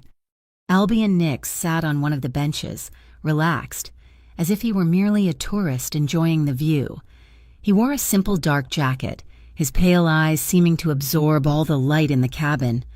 There was a profound, chilling stillness about him, the opposite of Evan. Evan stood near the door, a small folding knife clutched in his hand. His knuckles were white, his hand trembling so badly I was surprised he didn't drop it. He was trying to project menace, but all I saw was a terrified boy playing with a tool he didn't understand. His fear was a sour, palpable smell in the confined space. Cashin's hand was on the small of my back, a silent, steady pressure. He moved us to the center of the cabin, placing himself between me and the 2 men. Punctual, Albion said, his voice smooth, unbothered by the precarious height. I do admire that. Did you enjoy the view on the way up? Cut the theatrics, Nix, Cassian said, his voice a low growl. Albion's gaze shifted to me. The key, Miss Caldwell. Let's conclude our business. My heart hammered against my ribs, a frantic, trapped bird. I reached up and lifted the thin silver chain from around my neck. Dangling from it was a tiny, ornate silver key, the kind one might use for a jewelry box, a prop, a worthless, beautiful lie. I held it up. An elegant choice, Albion noted, though his eyes were cold. But you didn't really think it would be this simple, did you? He gestured with his chin to the windows. I looked out, in the cabin ahead of us, and the one behind. I could see the silhouettes of men. They weren't tourists. They were his people, holding the civilian passengers in a quiet, invisible siege, down below, on the darkening water. I saw the pinpricks of light from 2 boats, one a sleek, fast FCSD tactical vessel, the other an unmarked freight boat from Cassian's own fleet. They were keeping pace, helpless, waiting for a signal. We were utterly alone, 100 feet in the air. "This entire line is my theater," Albion said softly, "and I am the director." To prove his point, there was a sudden, violent twang that shuddered through the cabin, a high-pitched groan of protesting metal. The cabin lurched, dropping a foot before catching again, swinging wildly on its main cable. I cried out, stumbling forward. Cassian caught me, his arms a steel cage around me, holding me against his chest. He didn't look down at me. His eyes, burning with a cold, murderous fury, never left Albion Nix. "That was a secondary stabilization line," Albion said conversationally, as if discussing the weather. "A warning shot. The primary cable is, of course, much thicker, but nothing is unbreakable." My training, my fear, my rage, it all coalesced into a single point of cold clarity. I steadied myself, pushing away from Cassian's chest, and turned to face Evan. My voice was not a whisper. It was not a plea. It was a judgment. "You did all of this," I said, my voice ringing with a strength I didn't know I possessed.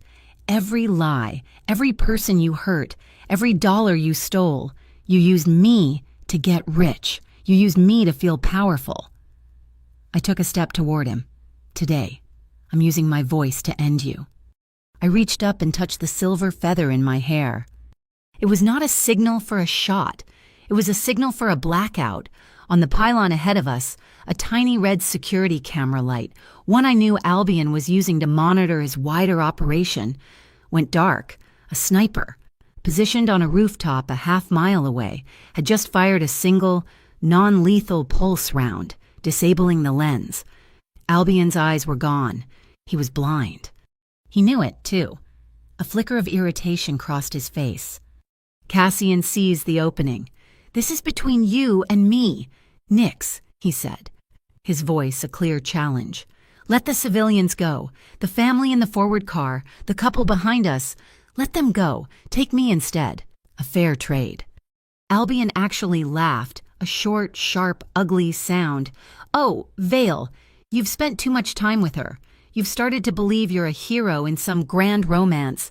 You are a monster, and monsters don't get to make noble sacrifices." That was my cue. "He's right," I screamed, feigning a complete breakdown. I lunged, not at Evan, but at Albion. "This is all your fault." It was pure chaos. Albion was startled, raising his hands to fend me off. As I tripped and fell toward him, my hand shot out. In my palm was a small, powerful neodymium magnet, no bigger than a coin. I slapped it hard against the side of the small, concealed pistol I knew he had tucked in his jacket. The magnet didn't pull the gun from his coat. It wasn't magic. But the powerful magnetic field, clamped directly to the steel slide of the weapon, was a massive, unexpected disruption. As I scrambled away, Evan reacted just as we knew he would. He saw his chance. He lunged and grabbed me, yanking me up, pulling me in front of him as a shield. He pressed the cold, cheap steel of his knife against my throat. "Stay back," he shrieked at Cassian. "I'll do it, I swear I will." Cassian didn't move. He didn't draw a weapon, and he didn't even look at Evan's knife. He looked at my eyes. "Trust your training. Trust me." I didn't struggle. I let my body go limp for a split second, making Evan adjust his grip. And in that moment of adjustment, I moved. It was the sequence Cassian and Julian had drilled into me a dozen times. I stomped down hard on his instep with my heel. As he grunted in pain, I snapped my head back, connecting with his nose with a sickening crunch. His grip loosened for a fraction of a second, and that was all I needed. I twisted my body, driving my elbow into his ribs, and brought my hand up, striking the nerve cluster on the inside of his wrist with the heel of my palm. His fingers went numb, the knife clattered to the floor. At that exact instant, the cabin went dark. The hum of the cable died. The entire C-strand line powered down, an FCSD override. Our cabin jerked to a complete swinging halt, suspended in the blood-red twilight. From below, I heard the whir of winches. A heavy magnetic clamp slammed against the side of our cabin from the outside. The rescue was in motion. Cassian moved, a blur in the dimming light, kicking the knife away from Evan. He pulled me into his arms, shielding me with his body as the cabin rocked from the impact of the rescue clamp. But Albion wasn't finished. He snarled, a feral sound, and lunged from the shadows. He had abandoned the now useless pistol. In his hand was a second weapon, a long, thin stiletto. He drove it toward my back. Cassian twisted, shoving me behind him. He met the attack, not by blocking, but by absorbing it. He took the blade high in his left arm, letting it sink in, using the motion to trap Albion's arm against his own body. He grunted, a sharp intake of breath, but his grip on Albion's wrist was like a vice. "Mira, now," he commanded. I didn't hesitate. I moved in, my hands finding the pressure points on Albion's forearm, just as Julian had shown me. I dug my thumbs in, hard. Albion cried out, his fingers spasming, his tendons screaming. The stiletto fell from his numb hand, joining Evan's knife on the floor. There was a deafening crack as the cabin door was pried open from the outside. FCSD agents in full tactical gear swarmed in, the beams of their weapon-mounted lights cutting through the darkness. They pulled a whimpering Evan to his feet. They pinned a snarling Albion against the far window. The chaos swirled around us, but in the center, there was only a pocket of stillness. Cassian stood over me, his face pale in the strobing lights, blood soaking the sleeve of his dark suit. He ignored the agents, ignored our captured enemies. He looked only at me, his breathing ragged. "Are you okay?" he asked, his voice rough with pain and concern. I reached up and touched his face, my fingers coming away clean. I looked at him, at the man who had taken a blade for me, the man who had trusted me to be his weapon and his partner. I smiled, though my lips were trembling. "I'm okay," I said, my voice shaking but clear. "We're okay." We were winched down from the sky in our broken glass box, a strange, silent procession of victors, vanquished, and law enforcement. The ride was slow, methodical. As we reached the ground, the doors were opened, and the cold, real air of the city rushed in. Albion Nix was led out first, in silent, seething fury. His wrists were in cuffs, his perfect trench coat rumpled. He didn't look at us. He was already in his next game, plotting his next move from a world of steel bars. Then came Evan. The fight had completely drained from him, replaced by a whining, desperate panic. "I'm a victim here," he screamed as the agents pushed him forward. "She set me up. He made me do it. I'm a victim." I didn't say a word. I just watched him, my face a perfect, calm mask. I watched as they put him in the back of a federal car. He looked at me through the window, his mouth still moving, his eyes wild with the terror of a man who has finally, irrevocably, run out of lies. And in my silence, in my complete and utter lack of reaction, I closed the book on him. He was a chapter, a painful, messy, defining chapter, and I had just turned the final page. The weeks that followed were a blur of legal maneuvering and corporate restructuring. The FCSD signed the official agreement, formally documenting the Hollow Crown's full cooperation. The MOCD, armed with our blacklist, moved with ruthless efficiency, seizing every tainted asset from the Arcturus Combine and the Continental Freedom Bank. True to my conditions, the second Tide Fund was established, and the first wave of payments went out, silently erasing the fraudulent debts of hundreds of people who, like me, had been slowly drowning. Cassian held up his end of the bargain, and then some. The shadow divisions of the Hollow Crown were not just dissolved, they were dismantled, their data wiped, their operatives given severance and a one-way ticket to a legitimate life, if they chose to take it. What rose from the ashes was TrueCrest Freight, a fully incorporated, publicly registered logistics company. The official founding document listed two names as co-founders, Cashin Vale and Mira Caldwell. My name, no longer a liability on a stolen credit card, was now an asset on the charter of a multi-million-dollar enterprise. The change was felt even at Glass Row. The silent, imposing guards in dark suits were gone, replaced by a uniformed, professional security team from a licensed firm. The penthouse, once a fortress, was slowly becoming a home. A week after the Sea Strand incident, Cassian came to my old apartment, my tiny, cramped space that now felt like it belonged to a different person from a different lifetime. There was no silent sedan, no driver. He came in a simple black town car that he drove himself. He stood at my door, his left arm in a sling, the wound from Albion's blade still healing. In his good hand, he held a small, clumsy bunch of wildflowers, the kind that grow on the side of the road. They were a little bit wilted. "I can't promise I'll be perfect," he said, his voice quiet, stripped of all its command. "I don't know how, but I promise I will be transparent with you, always." I didn't say anything. I just took the flowers, stepped aside, and let him into my life. We didn't go out. We stayed in my tiny kitchen, a space smaller than his walk-in closet. We decided to make pasta. It was a disaster. He was clumsy with his one good arm, and I was a terrible cook. We got tomato sauce on the walls, on our clothes, on the floor. At one point, he tried to drain the pasta and nearly dumped it all in the sink. I started laughing, a real, deep belly laugh. And after a moment of stunned surprise, he started laughing too, in that small, messy kitchen, surrounded by the smell of garlic and spilled sauce. We weren't a crime boss and his consultant. We were just a man and a woman, making a mess, finding a simple, uncomplicated joy that had nothing to do with power or strategy. The intimacy we found that night was different, after the fire and desperation, after the high-stakes dance of trust and fear.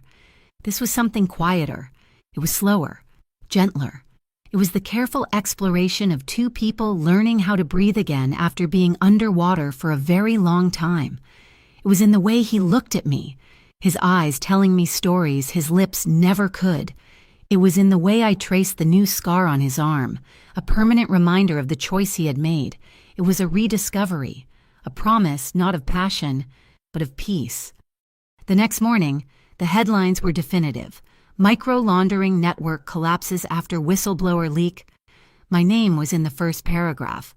Not as a mall, not as a victim, as the architect of the corporate restructuring agreement and the key witness who had brought the whole rotten structure down. Evan was sentenced a month later. He got 7 years for wire fraud, extortion, and identity theft. He wept in court. I wasn't there to see it. That same afternoon, I went to a community center in a part of town I'd never been to. I sat in a circle of folding chairs with a dozen other women. It was the first meeting of a support group for survivors of financial abuse, funded by the Second Tide Fund. I listened as they told their stories, stories of stolen credit, of coercive debt, of partners who used money as a weapon of control. Their stories were my story. When it was my turn, I spoke.